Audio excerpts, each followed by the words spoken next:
Hello, नमस्ते, welcome. मैं हूं प्रियंका शर्मा और स्वागत करती हूं आप सभी का पंचायती विद प्रियंका की पहली पंचायत में। और आज हमारे साथ है डॉक्टर अलका गौर। डॉक्टर अलका गौर एक एंटरप्रेन्योर है, एक होटेलियर है, एक सोशल एक्टिविस्ट है और सबसे मेन इम्पोर्टेंट एक डेंटिस्ट है। तो आज जानेंगे हम डॉक्टर अलका गौर के बारे में। तो अलका मैम, हमने बहुत जगह आपको मल्टीपल चीज़ों में इन्वॉल्व देखा है। तो मैं आपसे जानना चाहती हूँ कि ये आप ये किस तरीके से ये सब बैलेंस करती हैं? ये इतनी चीज़ें आपकी किस तरह से शुरू हुई? तो आपकी जर्नी के बारे में आप थोड़ा हमको बताइए।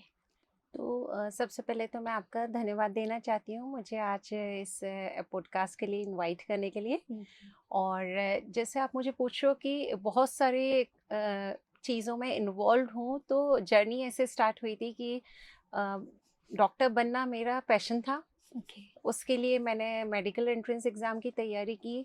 और जब मैं शादी होके गई जिस घर में, वो फैमिली बिजनेस था उन लोगों का। सो मैम, वुमेन एम्पावरमेंट की राइट डेफिनेशन क्या है और आप किसको अपना रोल मॉडल मानती हैं? देखिए, वुमेन एम्पावरमेंट की राइट डेफिनेशन है कि जैसे मैंने कहा कि एम्पावरमेंट वर्ड जो है वो खुद में ही ये बताता है कि आई एम पावर्ड। तो जब महिलाएं आज जब पढ़ लिख चुकी हैं और हुँ, चांद तक पहुंच गई हैं। जी। और आप ये देखिए कि अभी जो जितने भी मिशंस, इवन जो इंडो पाकिस्तान वॉर लेटेस्ट जो हुआ बिल्कुल, था, बिल्कुल मैं हाँ, उसमें भी जो प्रेस मीट ली वो भी हमारी महिला महिलाओं ऑफिसर्स ने ने ही ली। लिए। और इससे ज़्यादा एम्पावर्ड क्या हो सकती है भारत की महिलाएं। जी, रियल और एम्पावरमेंट है दिस वो। Is the real empowerment. और जब आप मुझे पूछ रहे हैं कि कोई मेरा ऐसा मेंटर या जिससे मैं इंस्पायर्ड हूँ, तो मैं यहाँ जी। बताना चाहूँगी कि अगर काफ़ी सारे ऑडियंस तो जानते होंगे, फिर भी मैं बताना चाहूँगी अहिल्या बाई होलकर, माता अहिल्या बाई होलकर। जी। ये हमारे भारत का एक ऐसा नाम है और ऐसी देवी हैं जो आज की महिलाएं, तो हम कहते हैं एम्पावर्ड है, वो तो तब से ही एम्पावर्ड थी and she is the best example for all of us. कैसे, मैं आपको बताती हूँ कि 16 के वर्ष में तो उनकी शादी हो गई जी। थी। और उसके बाद में बहुत ही जल्दी अर्ली एज में वो विडो भी हो गई थी। ओके। फिर उनके फादर इन लॉ ने उन्हें सारा डिफेंस सिस्टम सिखाया, कैसे लड़ना है, युद्ध हुँ, युद्ध की जो स्किल्स है वो सिखाई, घुड़सवारी सिखाई। उन्होंने, मतलब आप मैनेजमेंट की बात करो, आप फाइनेंशियल मैनेजमेंट की बात करो, आप फैमिली को कैसे बाइंड करके रखना है, पूरी सरकार कैसे चलानी है, मतलब किंगडम कैसे किंगडम। चलाना है। उन्होंने कितने मंदिर बनवाए, हुँ, आर्टिसंस जो हैं उनको, ये जो माहेश्वरी की हम साड़ियाँ कहते हैं, ये उस समय उनकी डेवलप की हुई हैं। और लाइब्रेरीज बनवाई, खूब ओके। सारा पाठन सामग्री जो एजुकेशनल मटेरियल है वो प्रोवाइड हुँ, कराया।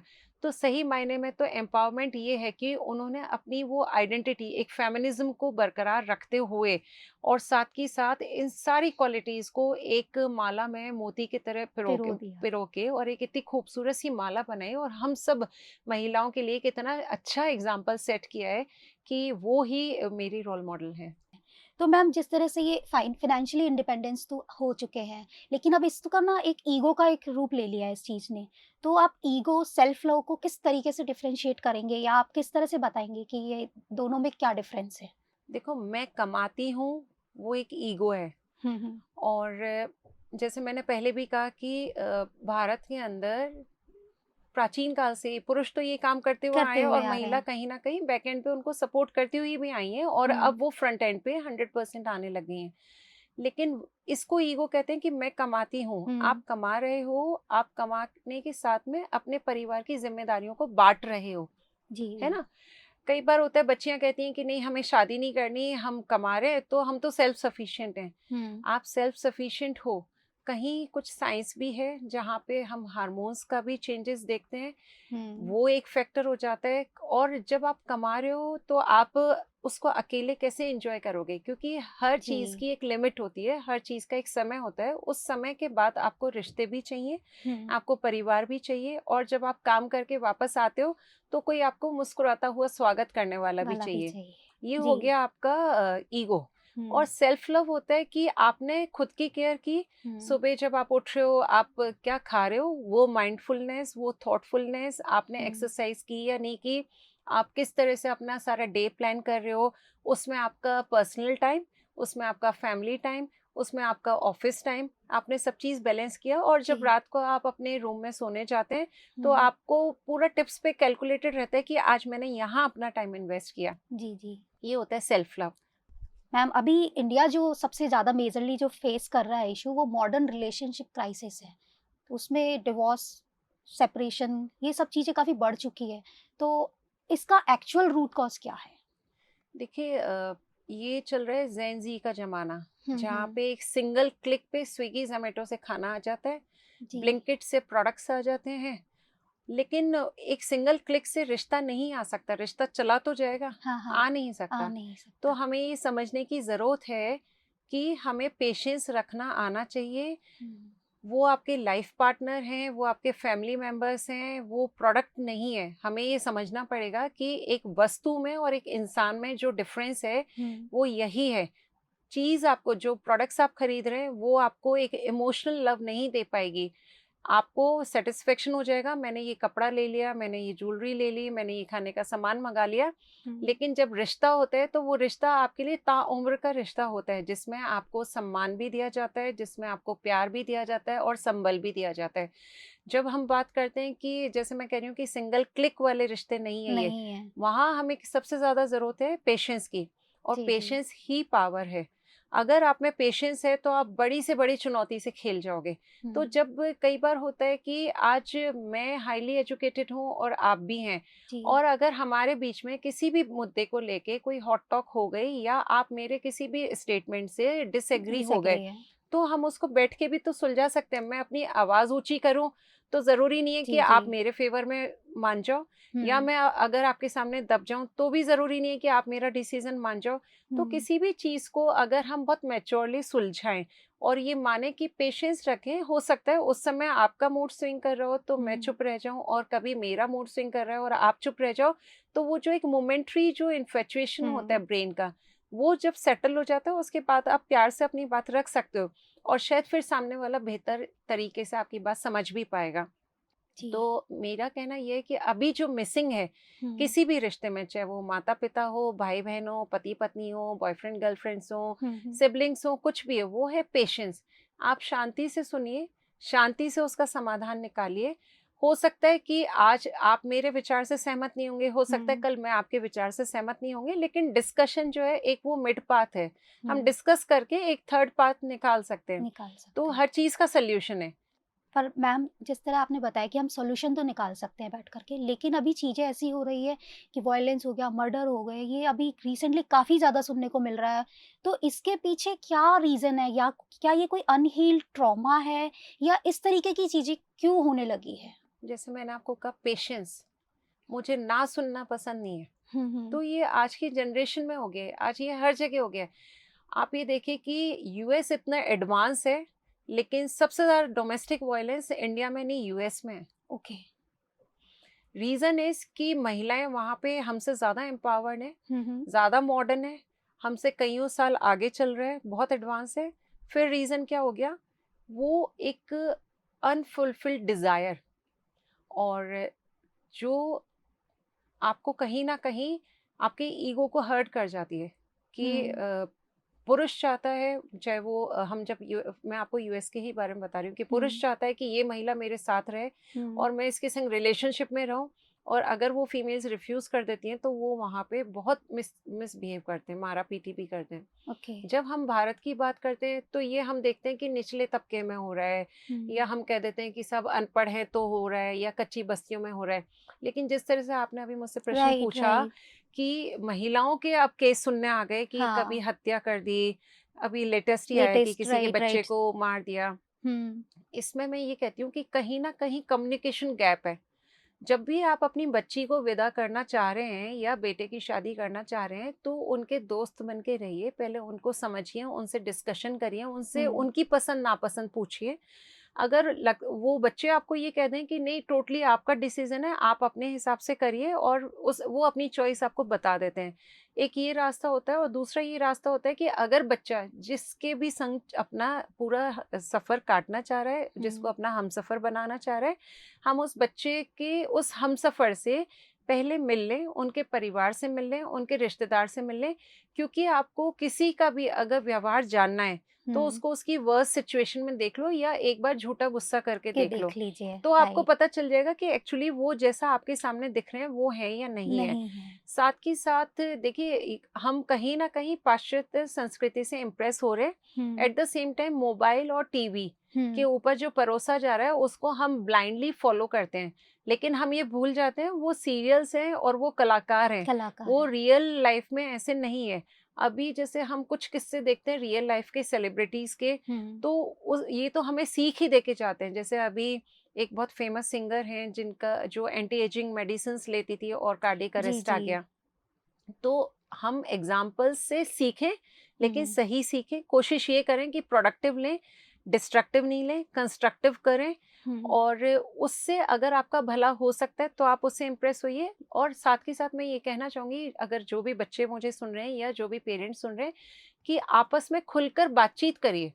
आपकी बात ना सुनी करी जा सकती है या ना पसंद हो सकती है, कोई बात नहीं, पर हमें इतना अधिकार है कि हम अपनी बात अपने माता पिता के सामने रखें। और ओके। बच्चों को इतना अधिकार है, माता पिता को यह अधिकार होना चाहिए कि वो अपने बच्चों के सामने अपनी इच्छाएं रखें। बात तो सुने। सुने, क्योंकि पहले संयुक्त परिवार होते थे। जी जी, तो मैं इसी अगर बात पे आना चाह रही थी कि हाँ, पहले क्यों रिश्ते इतने लंबे चल जाते थे। देखिए, इवन डाइवोर्स जैसी चीजें हमने कभी सुनी ही नहीं है। राइट, ठीक है, प्रॉब्लम सबके आती है, सबके रिलेशन में आती है, पर ये डिवोर्स और ये सब नहीं होता था। नहीं होता। सो ये अब रीजन चेंज हो चुके हैं। तो इसके अंदर ये है प्रियंका जी कि पहले संयुक्त परिवार होते थे, जॉइंट फैमिली होती थी। इसका सबसे खूबसूरत एग्जांपल तो मैं खुद का ही बता देती हूँ। मेरे father in law, mother in law हमेशा मुझे ये कहते थे कि कई बार ऐसे डिस्कशन चलता था, हम लोग खाने की टेबल पे खूब सारी बातें करते थे। जब वो पेशेंट देखकर आ जाते, वो भी डॉक्टर रहे और हम लोग भी पेशेंट देखकर आ जाते, तो हम एक खाना साथ खाते ही खाते, कोशिश ये ओके। करते। तो हम जब पापा जी से बात करते थे तो वो बताते थे कि जब जॉइंट फैमिली होती है तो सपोज हस्बैंड वाइफ में किसी बात को लेके तकरार हो गई है और वो सहमति नहीं है कि जो मैंने कहा वो उस पर आप अग्री कर जाओ, तो उस केस में जब बड़े लोग घर में होते हैं तो हम ऊंची आवाज में नहीं बोलते हैं, हम हाँ हमारी आवाज को मॉड्यूलेट कर लेते हैं। तो जी। सेम वे जब जॉइंट फैमिलीज हुआ करती थी हम्म। तो ये चीजें कम सुनाई देती थी, देती थी। एंजाइटी, और पहले डिप्रेशन, डिसीजन भी घर में एक ही मेंबर लिया करता था। घर का मुखिया। हाँ। तो उसी वजह से आप देखिए भारत के अंदर एंजाइटी, डिप्रेशन, डिवोर्स, हम्म। मर्डर्स, ये वर्ड्स तो हाँ हमारे मैम, हैं ही नहीं। जेनजीज जैसे लोग, जो जेनजीज हैं वो हाँ, डिप्रेशन डिप्रेशन करते रहते हैं, जबकि एक्चुअल में बहुत से ऐसे बच्चे जो स्कूल जाने के लिए जितना स्ट्रगल कर रहे हैं ना, एक्चुअल में तो अगर अगर हमारे जेनजी वो सब फेस कर ले तो डिप्रेशन में वैसे ही चले जाएंगे। देखिए डिप्रेशन, मैं ये कहती हूँ कि किस चीज का डिप्रेशन है। यदि आपके पास स्वस्थ शरीर है, आपके पास 2 हाथ 2 पैर और एक दिमाग है जो ठीक चल रहा चल रहा है, है। आपके पास खाने को रोटी है, माता पिता है और एक सर के ऊपर छत है, तो जी। आपको डिप्रेशन नहीं आना चाहिए। क्योंकि पौरुष भी तो कुछ होता होगा, आप अपने हाथ हम्म। पैरों पे भी तो विश्वास विश्वास करते होंगे। करेंगे। लोगों ने तो सूखे कुएं में हाथ डाल के निकाल लिया है। आप एग्जाम्पल ले लीजिए, आप अभी लेटेस्ट में हिंदुस्तान जिंक के जो फाउंडर पर्सन है हम्म। अनिल अग्रवाल जी, मैं उनको सुन रही थी, उनसे 1 to 1 हमने मुलाकात जब की तो मैंने उनको सुना। जी तो जी। सोचिए कि उस इंसान ने जिसने जीरो से स्क्रैच से शुरू किया है, या हम्म। व्यापार के बड़े बड़े घराने आप सुन लो, उनके अंदर एक ट्रेंड होता है कि आप हो इस फैमिली से बिलोंग करते हो, लेकिन वो साथ में जब उनका बच्चा व्यापार में उतरता है नया नया, तो वो उससे कहते हैं कि आप एक अपनी सेपरेट यूनिट खड़ी कर लो, पहले आप जी। साल भर हमारे यहाँ नौकरी करोगे। वो हाँ नौकरी होती है कि आपको वो जो एक मालिक वाला फील आता है वो हटाने के लिए, कि आपको जी। वो फील नहीं आनी चाहिए कि आप कोई वीआईपी कल्चर में रह रहे हो। जी जी। और उसके बाद आप अपना खुद का सेटअप साल भर बाद डालो। तो ये बड़ा अच्छा एक प्रोसेस है। जैसे हम फॉर एग्जांपल अभी आप बात कर रहे थे संयुक्त परिवार की, तो संयुक्त बिजनेस भी चला करते थे, जिसको हम जी। कहते हैं कि खानदानी बिजनेस खानदानी है ना, पुश्तैनी। पुश्तैनी काम है। जी। तो उसमें क्या होता था कि उसी दुकान से दादा निकले, उसी से पिताजी निकले, उसी से बेटा और उसी से पोता। तो ये क्यों चलता था? ये इसलिए चलता था कि इतना सामंजस्य था कि एक घर का मुखिया जो है वो सारे घर की जिम्मेदारी अपने ऊपर ओढ़ लेता ओढ़ था, लेता चाहे था। उसमें बहुएं लाना हो, बेटियां विदा करना हो, जी। फाइनेंसेस मैनेज करना हो, या किसी आगे प्रॉपर्टी को ग्रो करना है या बिजनेस को ग्रो करना है, तो वो हम्म। उनका एक फैसला होता था और फिर उस पर डिस्कशन होता था। और फिर क्योंकि सबको पता है कि ये मुखिया है, और आपने उनको फिर पावर भी दे दी, क्योंकि पावर और रिस्पॉन्सिबिलिटी ये दो ऐसे शब्द हैं जो साथ चलते हैं। साथ चलते हैं। आप पावर चाहते हो तो आपको जिम्मेदारी उठानी पड़ेगी, और आपको बिल्कुल। अगर जिम्मेदारी मिल जाती है तो हम्म। आपको फिर वो पावर डेवलप करनी पड़ेगी कि आप हम्म। सबको एक तो मोती की तरह मैम पिरो के मुझे रख लगता है सको। जिस तरह से जो रिलेशनशिप नहीं चलने के रीजन ये भी हो सकते हैं ना, शायद मुझे लगता है कि गर्ल्स को या बॉयज को पावर तो चाहिए पर जिम्मेदारी उठाने से वो पीछे हट रहे हैं। देखिए आई। यहाँ पे आपने बिल्कुल सही बोला, हाँ। रिस्पॉन्सिबिलिटी लेने में आपको कहाँ दिक्कत है। अगर हम हमारे एंसेस्टर्स की बात करें, हमारे हम्म। पूर्वजों की बात करें, उस समय इतनी हेल्पिंग हैंड्स नहीं होते थे, जी। इतने हेल्पर्स नहीं मिलते थे, और जो होते थे वो सालों से बरसों से वही दाइयाँ होती थी, हुँ। वही आपकी नानी दादियाँ होती थी जो बच्चों को रखती थी, और बच्चा जो है वो संस्कारों से पूरा भरा हुआ और फिर पैदा होता था, तो उस बच्चे का कॉन्फिडेंस लेवल भी नेक्स्ट होता था। जी। आप देखिए कि जैसे अभी मैं रास्ते में किसी ऑफिसर से बात करती हुई आ रही थी, तो मैं कहती कि एज ए फीमेल एक्सपोर्टर हमें बहुत हुँ। प्रॉब्लम आती है। हम पुराने जमाने में बात करें हुँ। तो बड़े बड़े घराने के लोग उस समय, मारवाड़ी लोग, सिर्फ एक गठरी बांध के विदेशों में चले गए और वहां अपना पूरा खुद एम्पायर सेट एम्पायर कर खड़ा दिया। कर दिया। तो आज तो आपके पास एक सिंगल क्लिक पे सारी टेक्नोलॉजी जी, है। जी। आप ऑनलाइन घर बैठे बिजनेस कर सकते हो। आप सारे गवर्नमेंट पोर्टल्स पे ऑनलाइन रजिस्टर कर सकते हो। विदेश में क्या हो रहा है वो आप एक सिंगल क्लिक पे देख देख सकते हो। सकते हैं। तो फिर आप रिस्पॉन्सिबिलिटी अपने परिवार की लेने में क्यों पीछे रहते हो? मॉडर्न बनिए आप, लेकिन मॉडर्न बनने के साथ साथ में अपने ट्रेडिशन से रूटेड रहिए, क्योंकि हुँ। हम भारत के अलावा कहीं भी बाहर जाएंगे, हुँ। आप देखेंगे वो कहीं अपनी संस्कृति को नहीं छोड़ते हैं। उन्हें इंग्लिश आती होगी फिर भी वो अपनी भाषा में जवाब देंगे। जवाब देंगे। हम ज्यादा दूर नहीं जाएं तो यूए की बात करूं, हुँ। तो आप यूए में जाएंगे तो शेख अपनी ड्रेस में होते हैं। जी, जी। उनको किसने रोका है? हम धोती कुर्ता हमारे पुरुष पहन सकते हैं, महिलाएं जो हमारा चोली घाघरा चलते थे हुँ। वो पहन सकती हैं, साड़ियाँ पहन सकती हैं या सलवार सूट पहन सकती हैं। हमें किसी ने नहीं रोका है। लेकिन ये ये जो रूट्स से जुड़ के आप जब अपनी हाँ। संस्कृति को रिप्रेजेंट करते हो ग्लोबल स्टेज पे, जी, इसकी तो खूबसूरती अलग है, और अलग आपका है। वो जो कॉन्फिडेंस लेवल है वो 10 टाइम्स अबव हो जाता अब है। हो तो जाएगा। हमें जिम्मेदारी तो लेनी पड़ेगी, चाहे वो पारिवारिक हो, चाहे वो शैक्षणिक हो, चाहे वो फाइनेंशियल हो। आप रिस्पॉन्सिबिलिटीज लेना सीखिए और फिर देखिए कितना मजा आता है, क्योंकि आपको फिर हुँ। वो मजबूती फील होती है अपने अंदर। तो ये सॉल्यूशन यही है कि अपने आप को पहले थोड़ा नहीं नहीं, रिस्पॉन्स, और इसमें जैसे आपने मुझे पूछा ना रिस्पॉन्सिबिलिटी क्यों नहीं लेना चाहता, हुँ। उसमें कहीं ना कहीं पेरेंट्स की भी मिस्टेक है। हुँ। हमें बहुत अर्ली स्टेज से बच्चों को छोटी छोटी रिस्पॉन्सिबिलिटी देनी चाहिए। जी, जी। हम स्पेसेस दे रहे हैं आजकल, हम रिस्पॉन्सिबिलिटी नहीं दे नहीं रहे। दे रहे ये हैं। मेरा पर्सनल बेडरूम है, यहाँ पे मेरे कहे बिना कोई एंटर नहीं कर पाएगा। आप हाँ। वो स्पेस मत दो।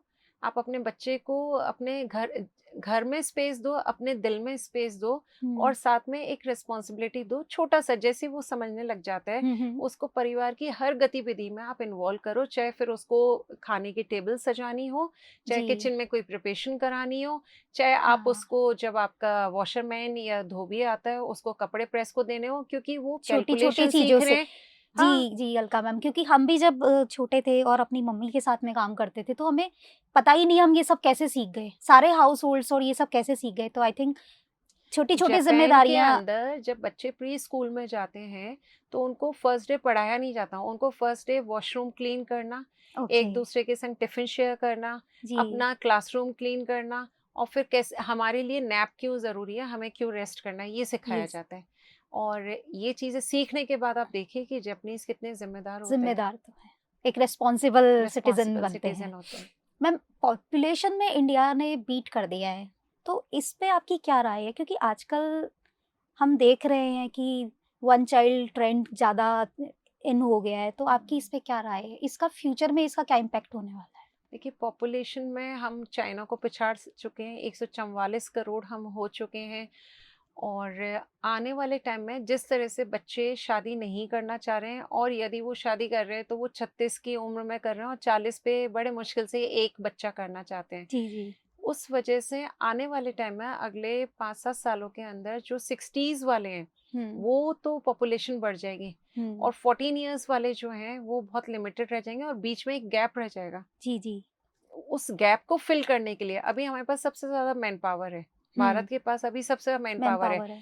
और भारत जो है देश की तीसरी सबसे बड़ी इकोनॉमी बनने वाला है कुछ समय में। लेकिन ये जब पॉपुलेशन का जो इम्बैलेंस होगा, हुँ। उसकी वजह से जो सफ़रिंग होंगी, तो फिर हम जापान और चाइना जैसे हो जाएँगे, जहाँ पे जी, यूथ से ज़्यादा सीनियर सिटीज़न्स सिटिज़न्स हैं। हो जाएँगे। और वो बड़ा दर्दनाक स्थिति होगी, क्योंकि जब सीनियर सिटीज़न्स इतने ज़्यादा होंगे और उनकी केयर करने वाला कोई कोई नहीं नहीं होगा, होगा। जी। तो ये बड़ी पेनफुल सिचुएशन हो जाएगी। तो आज अगर कोई मुझे सुन रहा है और उनको लगता है कि कहीं न कहीं मैं से कहीं कुछ सही बोल पा रही हूँ, तो मैं यही कहना चाहूँगी कि आप अपने बच्चों को अभी अभी एक लेटेस्ट ट्रेंड चल रहा है जो मैंने अपनी कुछ फ्रेंड से भी सुना है। मेरी बेटी अभी पढ़ रही है और 29 पे कोई लड़का देखना शुरू करेंगे, ओके। या मेरा बेटा भी पढ़ रहा है और अभी एक बार 30 का हो जाए फिर कोई लड़की देखते हैं। आप ये सब मत करिए, वापस हमें अपनी संस्कृति, अपनी जड़ों से जुड़ना पड़ेगा। बच्चों को अननेसेसरी कॉम्पिटिटिव एग्जाम्स में मत भगाइए, अननेसेसरी उनको प्रेशराइज मत कीजिए, क्योंकि एक यूथ, एक हार्मोन्स का भी कुछ रोल होता है। और बच्चों का इंटरेस्ट देखिए, वो इंटरेस्ट देख के, क्योंकि गवर्नमेंट इतने जॉब्स जनरेट नहीं कर सकती है, गवर्नमेंट बहुत अच्छा कर रही है, इतने जॉब्स जनरेट नहीं कर सकती, लेकिन गवर्नमेंट ने इतनी सारी पॉलिसीज जनरेट कर दी हैं कि बच्चे की hand holding, MSME department excellent कर रहा है। आपका बच्चे को अगर कुछ नहीं समझ में आ रहा है, एमएसएमई उनका हाथ पकड़ेगा, वो इनको बताएगा कि छोटे छोटे व्यापार कैसे किए जा सकते हैं। आप उद्योग भवन चले जाइए, वहाँ पे प्रॉपर एक यूथ के लिए सेल बनाई हुई है।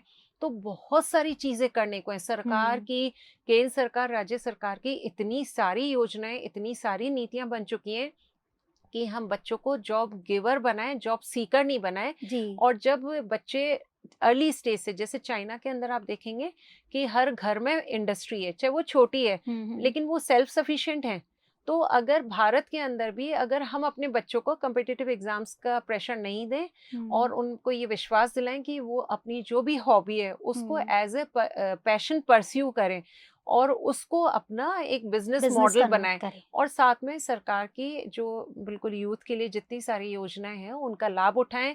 राजस्थान गवर्नमेंट के पोर्टल्स पे क्लिक करें, उसको सर्च करें, वहां से हेल्प लें और फिर अपने बिजनेसेस फ्लरिश करें।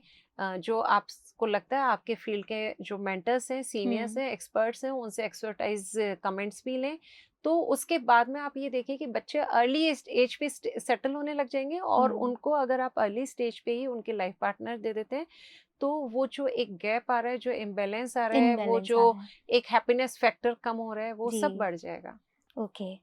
तो मैम, आप बहुत सारे कॉलेजेस, इंस्टीट्यूट्स और स्कूल्स में इनमें विजिट करते हो, तो वहाँ आप विजिट करते हो, यूथ की फेवरेट बनते जा रहे हो, तो मुझे जानना है कि क्या कभी किसी स्टूडेंट या किसी XYZ पर्सन ने आपसे कोई ऐसा क्वेश्चन पूछा हो जिसने आपको बिल्कुल शॉक कर दिया हो कि ये भी क्वेश्चन हो सकता है क्या, या ये ऐसा क्यों फेस कर रहा है? तो ऐसा कोई क्वेश्चन हो तो आप हमें अपनी बताइए। अभी जनवरी में मैं एक स्कूल के प्रोग्राम में गई थी।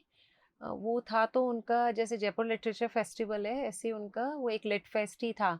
और वहाँ पे एक उन्होंने टॉक सेशन रखा था जिसमें मेरे संग स्टेज शेयर किया था एक एडवोकेट ने। तो उसमें कहीं कुछ हमने स्टूडेंट से ही क्वेश्चंस लिए थे। तो उसमें क्वेश्चन जो था वो जेंडर बायस के ऊपर था। और मैं तो टोटली इसके अगेंस्ट हूँ। आप मतलब बीइंग अ फीमेल हम सब काम कर सकते हैं, लेकिन बायस मत करिए हमें, है ना? क्योंकि हम भी अपनी वो ब्यूटी कैरी करके चल रहे हैं, वो कॉन्फिडेंस कैरी करके चल रहे हैं, अपनी आइडेंटिटी कैरी करके चल रहे हैं, जो एक फेमिनिज्म होती है। तो उसमें हमें कहीं भी किसी भी फील्ड में आप बायस मत करिए। तो वहाँ पे एक बच्ची थी, वो होगी शायद 14-15 साल की। तो जब हमने उनसे कहा, हमारा जब वो टॉक शो हो गया तो हमने क्वेश्चन आंसर राउंड स्टार्ट करवाया।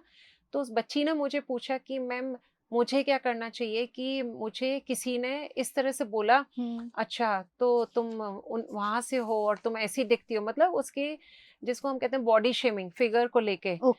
तो उस बच्ची ने कहा कि मुझे अब क्या करना चाहिए। तो आई सेड कि आपको कुछ नहीं करना है, ये आपका कॉन्फिडेंस है। और वो ये उनका भी कॉन्फिडेंस दिखा रहा है कि ही इज अंडर कॉन्फिडेंस, इसलिए वो आपके ऊपर क्वेश्चन मार्क लगा रहे हैं। और आपका कॉन्फिडेंस आपको ये ध्यान में रख के रखना है कि ये सब गॉड गिफ्टेड है, मेरे पेरेंट्स के जीन से मुझे मिला है, और इसमें आपको कहीं किसी का वैलिडेशन की जरूरत नहीं है। तो मैं बच्चों से यही, हर बार मैं जब भी मिलती हूँ तो मैं यही कहती हूँ कि जिस तरह से उस बच्ची को अगर आप उसका कॉन्फिडेंस शटर करने की कोशिश कर रहे हैं या एक्सप्लॉइट करने की कोशिश कर रहे हैं इनडायरेक्टली, तो आप साथ में ये भी देखिए कि ये आपकी मानसिकता को भी दर्शा रहा है ना? तो मेरा ये मानना है प्रियंका बेसिकली कि कोई भी मेल अगर किसी फीमेल का डेकोरम बिगाड़ रहा है, तो इसका मतलब कहीं ना कहीं या तो उनकी अपब्रिंगिंग में कमी है, या वो अपनी घर की महिलाओं को सम्मान नहीं दे पाए हैं, इसलिए वो बाहर सम्मान नहीं दे पा रहे हैं। तो इसलिए उसके लिए हमें बुरा मानने की जरूरत नहीं है, मानसिकता चेंज करनी है उन पुरुषों की जो ये चीज समझ नहीं पा रहे हैं। जी, टॉप 3 साइन बताइए जो कि टॉक्सिक एम्पावरमेंट को दर्शाते हैं। सबसे पहले तो ये जो लेट मैरिजेस हैं, ओके। फर्स्ट साइन तो यही है। सेकंड, ब्रेस्ट कैंसर बहुत बढ़ रहा है। और ओके। वो ब्रेस्ट कैंसर इसलिए बढ़ रहा है कि बिकॉज हम कहते हैं हम एम्पावर्ड हैं, हम लेट नाइट पार्टीज कर रहे हैं, तो हम अभी आज ही मैं लिंक्डइन पे एक पोस्ट पढ़ रही थी, तो उसमें लिकर का रेशो जो कंजम्पशन है वो फीमेल्स के अंदर ज़्यादा बताया जा रहा है, सेम वे स्मोकिंग का बताया जा रहा है। So this is the second. और जो थर्ड है वो ये है कि मुझे बच्चा नहीं करना है, और कर लिया तो पालना नहीं है, पालना नहीं है है। ना। मैं इसलिए नहीं कह रही, मतलब काफ़ी बच्चे और बच्चियाँ जो मुझे सुन रहे होंगे वो कह देंगे कि my life my rules. I totally agree, your life your rules. लेकिन कभी भी अगर आप मुड़ के देखोगे 10 साल बाद, आप उसका इम्पैक्ट देख लेना। आपको कभी 10 साल बाद ये शिकायत नहीं होनी चाहिए कि why I miss this opportunity. Opportunity. क्योंकि ये कुछ खूबसूरत रिश्ते हैं जिनमें अप्स एंड डाउन्स भी होते हैं, जिसमें अच्छा और बुरा भी लगता है, जिसमें मूड स्विंग्स भी होते हैं, हम्म। और जिसमें हमारा ईगो भी टकराता है। बट देन ट्रस्ट मी, कहीं ना कहीं ये सनातन धर्म की खूबसूरती है, कहीं ना कहीं इसके पीछे साइंटिफिक रीजंस हैं रीजंस कि हैं। आप हेल्दी रहते हो। ओके। या one advice to Gen Zs. Listen to your heart and that too authentically, क्योंकि दिमाग और दिल दो अलग अलग चीजें हैं। तो दिमाग जो है वो तो बहुत जगह चल जाएगा, लेकिन दिल आपका जो है वो आपको ये समझा देगा कि इसका इम्पैक्ट क्या आने क्या आने वाला है। वाला है। तो इसलिए सोच समझ के जो भी डिसीजन लेना है, सोच समझ के लीजिए। And at the same time, hmm. आपके माता पिता आपके दोस्त हैं, दुश्मन नहीं है। तो make sure you are very close to your family, very very close, क्योंकि they are your first teacher, they are your first friends. उनसे अच्छा, उनसे खूबसूरत दोस्त आपको कहीं नहीं मिलेगा। हो सकता है उनका कहने का तरीका आपको तरीका। पसंद नहीं आए, लेकिन विश्वास मानिए, जब 10 सेकंड बाद आप बैठ के उनकी बातों को सोचेंगे ना, तो आपको उसमें सच समझ में आ जाएगा कि वो एक्चुअली आपको क्या कहना कहना क्या चाह रहे चाहते हैं। हैं। आप एक सक्सेसफुल मैरिज लाइफ जी रहे हो, तो आप रिलेशनशिप का गोल्डन मंत्रा दे दीजिए एक हमको। No expectations. कोई ओके। आपको एक्सपेक्टेशंस नहीं रखनी है, सिर्फ आप करते चले जाइए। खूब सारा प्यार दीजिए अपने परिवार के ओके, अंदर। बेसिकली गिवर बन जाइए। तो मैम, आप सोशल एक्टिविस्ट हैं, तो हाँ। आप अभी ऐसा क्या कर रहे हैं जो कि सोसाइटी पे एक अच्छा इम्पैक्ट देगा? अभी मैं प्रियंका काफ़ी सारी जगह राजस्थान में विजिट कर रही हूँ, कुछ जगह मैं करके भी आई हूँ। मैं झुंझुनू जाकर आई हूँ, अजमेर के पास एक छोटा गांव है हम्म। वहाँ पे जाकर आई हूँ, आमेर के पास कुछ गांव हैं जहाँ पे मैं जाती हूँ, और जयपुर की जो बस्तियां हैं उनमें मैं जा रही हूँ। तो हम्म। उसमें जाने का कारण मेरा ये है कि मैं आपको जैसे बताती हूँ, कलाकार बस्ती है, वहाँ पे वो महिलाएं हैं जिन्होंने ग्लोबली परफॉर्म किया है, and they hmm. Are the best dancer. Langa singers की हम बात करें तो जी। वहाँ के लोग जो है बेस्ट आर्टिस्ट हैं जिन्होंने परफॉर्म किया और देश विदेश में किया है। लेकिन आज उनके बच्चे कहीं ना कहीं नशे में जकड़ गए हैं, और महिलाएं जो ये परफॉर्म करके आई हैं और still they are the good dancers, लेकिन उनको भीख मांग के अपना खर्चा चलाना पड़ रहा है। तो वो जो विलुप्त हो रही है कला, या जो मतलब मुझे पता है कि किसी की स्किल ये है और वो किसी वजह से उस सही डायरेक्शन में नहीं जाके, और उसका पोटेंशियल कहीं और खराब हो रहा है। तो ऐसी महिलाओं के लिए मैं काम कर रही हूँ, ऐसी बच्चियों के लिए काम कर रही हूँ जो कहीं किसी गलत काम में फंस नहीं जाएं, उनको हम अच्छी एजुकेशन दिला पाएं। कुछ बच्चियों के कुछ फीस का इशू रहता है, वो पढ़ना चाहती हैं लेकिन घर की आर्थिक स्थिति ऐसी नहीं है, हम्म। या माता पिता की कुछ बीमारी ऐसी है जिसकी वजह से उनको कोई सपोर्ट सिस्टम नहीं मिल रहा है। साथ ही साथ मैं जो वुमेन आर्टिसंस हैं उनसे भी मिलती रहती हूँ समय समय पे, और उनको ये बताती रहती हूँ कि किस तरह से सरकार की जो क्लस्टर योजनाएं वगैरह हैं उन पे वो काम कर सकती हैं। मेरे एंड से उनके लिए किसी भी तरह की ट्रेनिंग हो, डिज़ाइनिंग हो, या डिजिटल मार्केटिंग की क्लासेस हो, वो सारा मैं अपनी तरफ से कराती हूँ। फिर उसके बाद में जयपुर के आसपास काफ़ी सारी ऐसी बस्तियाँ हैं जहाँ पे उनको छोटी-छोटी चीज़ों के लिए स्ट्रगल करना पड़ता है, जैसे सैनिटाइजेशन के ऊपर। तो उसमें भी हम एज़ अ डॉक्टर हम हम्म। लोग टॉक शो भी कराते हैं, और अभी एक मैं पायलट प्रोजेक्ट भी लेकर आने वाली हूँ 2 साल के लिए, जिसमें एक अवेयरनेस प्रोग्राम होगा।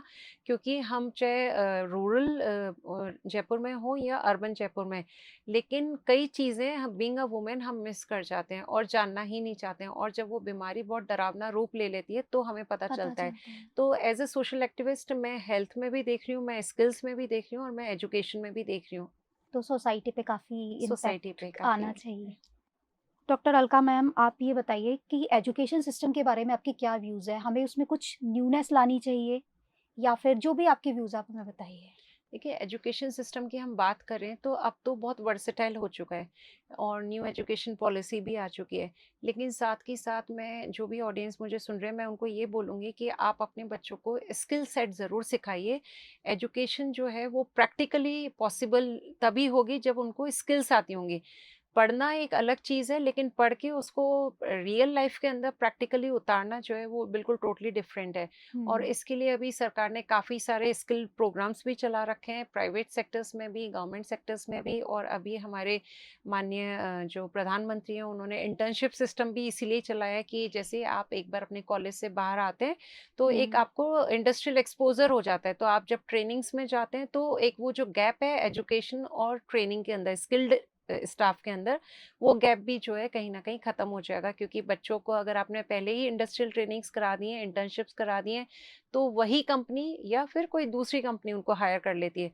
तो हम्म। बच्चा जो है वो इकोनॉमिकली भी सेल्फ इंडिपेंडेंट हो जाता है और उसके साथ-साथ में उसका फ्यूचर भी सिक्योर हो जाता है कि कोई ना कोई कंपनी उन्हें कहीं न कहीं ले ही ले ही लेगी। हाँ। लेगी। तो मैम एक चीज़ मैं आपसे पूछना चाहूँगी, एनजीओज़ में मैंने एक एनजीओ के साथ थोड़े दिन काम किया था और मुझे जब वहाँ बारीकियों से मैंने देखा नज़दीक से, तो मुझे वो नहीं समझ में आया।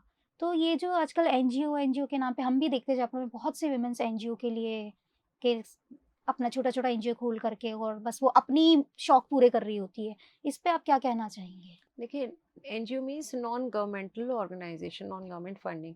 अब उसमें अगर आपका कहीं ना कहीं आपके अंदर मानव सेवा का जज्बा है, तो हुँ। मैं कहती हूँ कि आप फाउंडेशन बनाइए। जैसे मैंने भी फाउंडेशन बनाया, उस हुँ। फाउंडेशन में मैं काम कर रही हूँ, लेकिन उसमें मैंने कहीं किसी से कोई मॉनेटरी हेल्प नहीं ली। हुँ। उसमें मैं कोई फैशन शोज वगैरह कुछ भी नहीं कराती हूँ। जी। मैं मेरा आराम से उसमें काम करती रहती हूँ। हाँ, लेकिन मैं चाहती हूँ कि बच्चे, यूथ जो है, हुँ। उसमें वॉलंटियरिंग करें। वो इसलिए करें कि उनको समझ में आए कि life is not hmm. That easy. Easy. आपको जब पेरेंट्स 9 से 5 की आपकी डोनेशन या आपकी फीस देकर आपको स्कूल और कॉलेजेस में भेज देते हैं और आपको हुँ। घर आके अच्छा सा खाना मिल जाता है, अच्छे कपड़े और आपकी पसंद का हर काम होता है, तो मैं उस यूथ से एक रिक्वेस्ट करना चाहती हूँ कि आप मेरे फाउंडेशन के थ्रू आइए और लाइफ को पास से देखिए, ऑब्जर्व करिए और फिर देखिए कि आप कितने ब्लेस्ड हैं।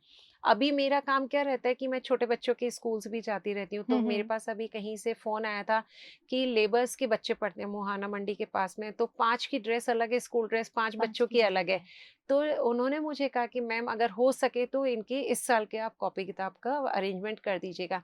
तो मैं चाहती हूँ कि बच्चे आगे आएँ, आके 1-1 घंटा जी। सोसाइटी को दें। सोसाइटी से हम लेते तो हैं ही, लेकिन ये बच्चे जब यहाँ आएँगे ना, हाँ, तो हाँ। वो जो हम बातें कर रहे थे कि एंग्ज़ायटी, डिप्रेशन या ये हाँ, सारी बहुत चीज़ें, छोटी लगने लग जाएगी उन्हें। बहुत ये खत्म हो जाएँगे वर्ड्स, हाँ। ये खत्म हो जाएँगे। क्योंकि जब आप प्यार से किसी की तरफ हाथ बढ़ाते हो और हुँ। एक सेवा के लिए बढ़ाते हो, तो आपको पता चलता है कि वो हीलिंग टच जो है, वो दोनों के लिए काम करता है। इट्स अ सर्किट, तो इट्स अ जो भी सर्किट। हमें सुन रहे हैं और अगर यूथ स्पेशली यूथ अगर वॉलंटियर करना चाहता है तो आप हमें डीएम कर सकते हैं। हम आप आपको डॉक्टर अलका गौर से कनेक्ट करवा देंगे। ओके। सो ऑलराइट काफ़ी सीरियस बातें हो चुकी है। अब हम करेंगे एक rapid fire fun blooming round. So चाय और कॉफ़ी? चाय। ओके।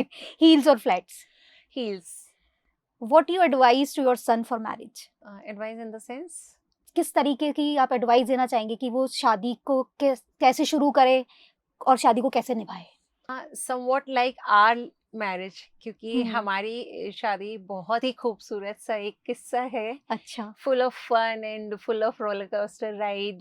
जितनी मैं आज आपको दिख रही हूँ it's just because of my family. Okay. तो आई वांट कि उनकी भी लाइफ पार्टनर ऐसी हो, कुछ मेरी जैसी हो, और वो भी अपने फादर जैसे लाइफ पार्टनर बने। ओके। ऐसी एक चीज़ जो आप करते हो और इंस्टेंटली पावर फ़ील करते हो? हाँ, pass on. Pass on. Pass on means कि मैं कभी किसी चीज को होल्ड ही नहीं करती हूँ। होल्ड नहीं लेट करते, इट गो। लेट इट हाँ, गो। सो ये मेरा मूल मंत्र है कि अगर आपको लाइफ में आगे बढ़ना है जी। तो कई छोटी छोटी चीजों पे मत उलझो, फिर ओके, आप उसको छोड़ दो। ठीक है। अगर आपकी लाइफ़ एक सॉन्ग होती, बैकग्राउंड में अगर एक सॉन्ग बज रहा होता, तो कौन-सा सॉन्ग आपकी लाइफ़ पे सूट करता? ये जीवन है, इस जीवन जीवन का का यही है, है, यही यही है, है यही है रंग रंग रूप। रूप। तो thank you so much Alka ma'am, आपने अपना इतना कीमती समय निकाला और हमारे व्यूअर्स के लिए इतने अच्छे पॉइंट्स बताए ताकि वो अपनी लाइफ को और बेटर बना सके। Thank you. आज डॉक्टर अलका गौर से हमने सीखा रिश्तों का गोल्डन मंत्र, बातों को लेट गो करना और सोसाइटी के लिए एक गिवर बनना। तो मिलते हैं आपसे अगली पंचायत में अगले गेस्ट के साथ। तब तक के लिए नमस्कार, राम राम सा।